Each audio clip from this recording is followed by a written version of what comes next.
sa tanan. Ako si Mary Grace A. Chongson. Nagpuyo diri sa Pede Road 8, Purok 15, Santo Tomas, Davao del Norte. Nagsugod ko og member sa ato ang Tagum Cooperative August 2018.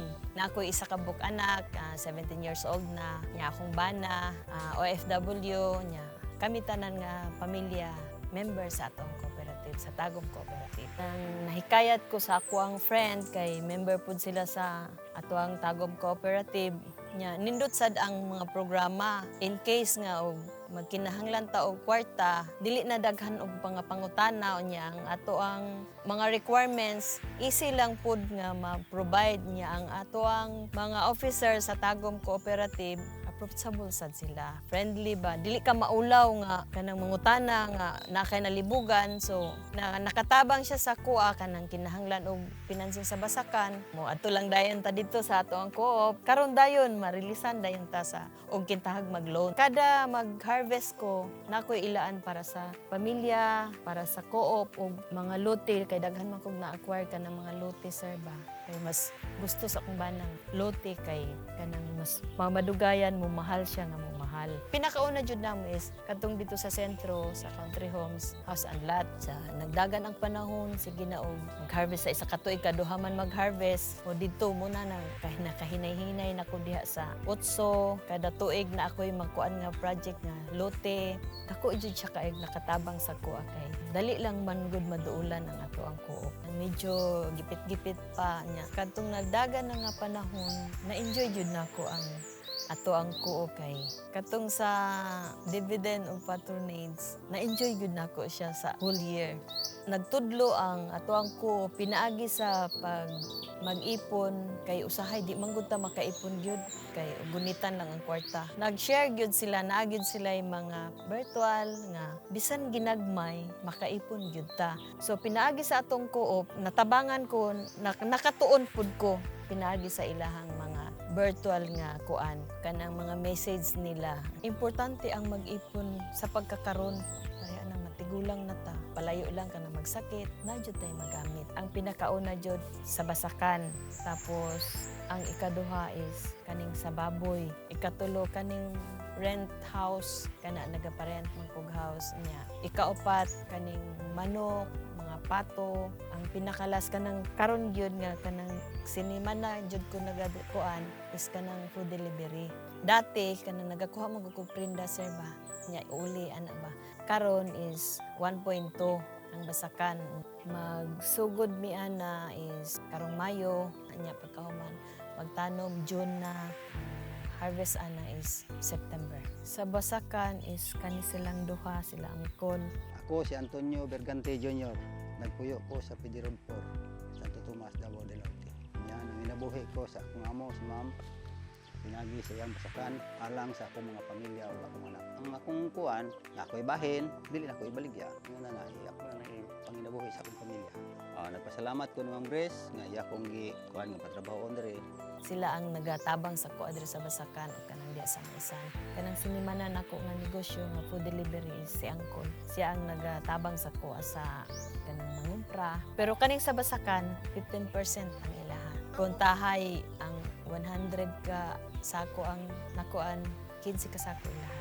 Unya, kuan sad, member po sila sa co-op, kaya member po sila nako sa co-op. Man SSS, unya, kanang sa delivery, maka-deliver ko karong simanaha, automatic naa sila kay bayaran mong pud ko dayon. Pareha ng mga December, nay mga bugas, kanang grocery. Pero nay maabot nga kalipayon baskin pag walay December, tagaan. Duha ka baboy nga nanay. Kanang isa ka baboy ako ana. Kanang isa paaliman ako sa iyaha, tunga misa anak. Wala ko nagsweldo sa iyaha pero moto akong sweldo sa iya nga tunga misa baboy sa anak. 13 ang himungaan. Daghan kog piso. Motong gikulong to nako didto kay tung niagi nga ko konserba kay gikaon sa iring. Layaw nga iring, dili ako ang iring. Daghang kog iring dito, dili ako Wala toy moto nga wala ko nakamanok jud og daghan. Kanang piyesta, sir, kuan sila og pulo ka buo pato. Butangan lang pagkaon. Buntag udto hapon. Ako say si Angkol, say akong anak. Mga alas 3, ana hinahinay na sila paduol. Kay tingkaon naman. Ako si Baltasar Candilon, Gapuyo diri sa Pidi Road 8, edad ko 63 karon. Membro ko sa Tagum Co-op more than 5 years na siguro. Trabaho ko diri kang Grace nga andamon, tungson, usa ka ako pagkaon dis mga baboy, manok, pato, kuan po ko siyang basakan ug maisan. Mga benepisyo nga gihatag po ni Grace ako sa bahin aning baboy, ginatagaan ko niya bahin pod ani og mga anak niya. Na mga negosyo niya ako'y driver sa motor ug dako siya income ginatagaan po ko niya. Kaya naman may mga negosyo siya sa BGMP nga mga delivery, baboy, maglitson, magmatada, muna yung akong trabaho.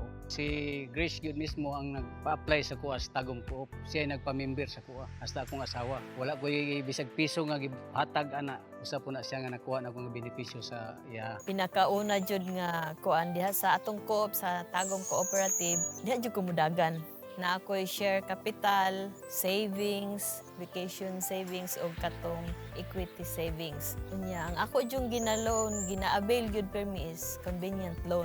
Ako, mo jud na akong batasan, gina-maintain jud na ako nga basta dili lang ko gipit. Magbayad jud ko sa parehanan sa loan kay anytime makadagan man ko dayon sa atong co-op. Nagpabilin ko nga member sa co-op kay maayo ang pribilehiyo nya dili na ko makita sa uban ba nga kanang gihatag nila nga pribilehiyo in terms sa financial kay dali lang jud kay ta makaduol sa atong co-op. Kinahanglan positibo ka unya pagkahuman kanang i-partner nimo ang Ginoo, partner mo ang nakatabang jud nimo nga sa financial. Although nga ang Ginoo nagtabang sa tuwa sa matag adlaw pero trabahoan pod nato.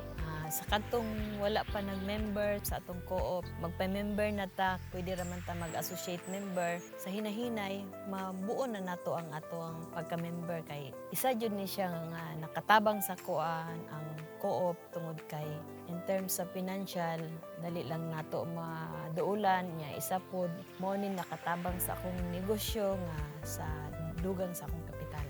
Mo ni akong duha ka baboy nga anay, mga buntis sila. Kaning isa si Helen, nya kaning isa si Maymay. Napay tulo ka lechonon nya ang ilahang mga tae moy akong ginahimo nga pataba sa mga sa saging, sa lubi. Nag-eskwela jud ko og testa para makatuon ko sa baboy unsaon sa pagpakaon, sa pag-alaga. Kaluoy sa Ginoo na makagraduate jud ko sa Instituto sa Organic Agriculture. Unya ang mga ways sa mga baboy ug sa manok, ako gyud nang ginahimo nga pataba sa mga tanom.